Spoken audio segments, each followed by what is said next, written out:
Hi, my name's Louisa, and I'm a harm reduction health educator at MaineGeneral. This series of presentation covers injection techniques, and today I'll be discussing injection site location when mainlining drugs. In part 1, I went over the hierarchy of injection sites. Now, in part 2, I'll cover site-specific mainlining techniques with respect to the arms, hands, legs, feet, groin, and neck. First, let's recap an important fact from the first video. It's really important to rotate injection sites often. The repeated use of a single site can put you at greater risk of infection and injuries, such as track marks, bruises, and abscesses. If you notice open wounds or track marks at a certain site, you should avoid that site until the wounds have healed. You can use tourniquets and warming techniques to make veins more visible in unfamiliar sites, if your veins aren't very prominent there. Check out our video on needle insertion, located in MaineGeneral's Harm Reduction YouTube playlist, for more information on tourniquets and vein visibility. In general, you're going to want to inject into bouncy, visible veins that are closer to the surface. Veins that feel hard when you touch them aren't ideal to inject into because they might be experiencing vein collapse or thrombosis, clot, and these types of veins won't necessarily accept a needle. For more information on vein collapse, check out our video located in MaineGeneral's Harm Reduction YouTube playlist. Your upper forearm is going to be your best bet when it comes to injecting. The vein right at the middle of your elbow should be your first choice. It's usually pretty visible, so it's pretty easy to inject into. Your next best options are going to be the veins that run along the inside and the outside of your forearm. The hands can certainly be a little trickier since veins are smaller there, so try to use a high gauge needle, which means it's thinner. To learn more about needle gauge, check out our video on gauge size, located in MaineGeneral's Harm Reduction YouTube playlist. The veins closer to your wrist are preferable because they'll be bigger and easier to puncture. Anchoring is a technique sometimes used when drawing blood that acts to steady your veins. You can anchor veins by tightening the skin near puncture site. With your wrist and hand veins, you can anchor by rolling your wrist forward like this and clenching your fist. You can take steps to avoid major missed shots or splitting a vein by injecting drugs as slowly as possible. The next best place to inject is in your legs. Legs are farther from your heart than your arms and hands, so your veins there repair even slower. This means you're at greater risk not only of bruising and scarring, but also with infection and damage such as abscesses. So you should make sure to keep your leg injections hygienic by cleaning your skin before and after injections. For more information on injection hygiene, check out our video in the injection technique series on hygiene, located in MaineGeneral's Harm Reduction YouTube playlist. You're also a lot more likely to get serious blood clots if you use veins in your legs than if you use your arms or hands. So proceed with caution. Try to avoid injecting into varicose veins in your legs, which look thin and raised. They can bleed easily.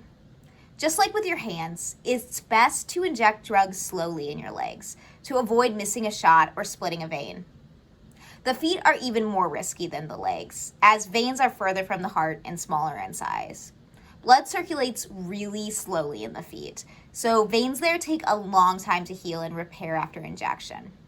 And since sweat and dirty socks introduce a whole lot of germs to the surface of your foot, it's incredibly important to maintain hygiene when injecting into your feet by cleaning your skin both before and after injecting. Veins in the feet, again, are small and like those in the hand, tend to roll. So in order to avoid missing your shot, you can use your free hand to anchor the vein while injecting.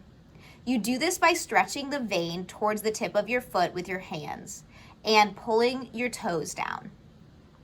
Just like with the hands and legs, it's best to inject drugs very slowly in the feet. You'll probably inject into the femoral vein if you're using your groin as an injection site. The femoral artery, which is very close to the femoral vein, can cause a whole lot of trouble if it's hit during an injection and can sometimes prove fatal. That's why it's incredibly important to make sure you're only hitting your vein when you use your groin.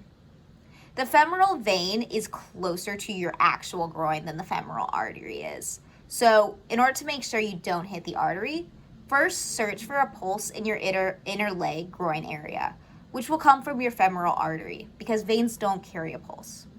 Then you're going to move your fingers closer towards your groin to find your vein. That's where you should inject.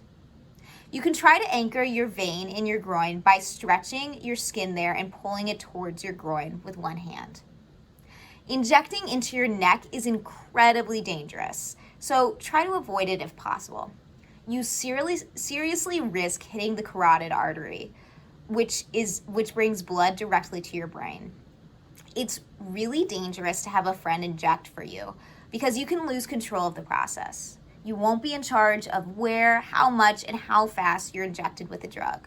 If, however, a friend is injecting for you, you should lay down on your back with your head hanging off the ledge of something, like a bed or chair.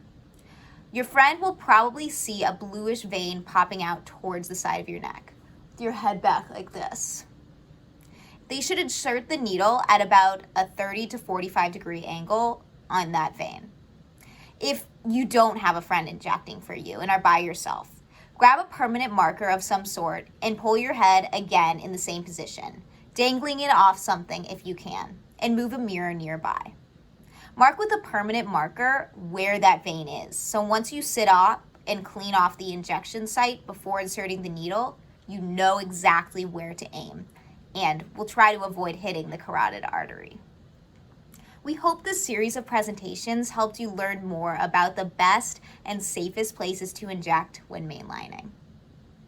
At Next Step Needle Exchange, we offer many supplies like cottons, needles, sterile waters, tourniquets, alcohol prep pads, BZK pads, and triple antibiotic ointment. These supplies help create a safer, cleaner environment for drug use, reducing the risk of infections and other problems. Thanks for joining me today, and I invite you to check out more of our videos located in MaineGeneral's Harm Reduction YouTube playlist.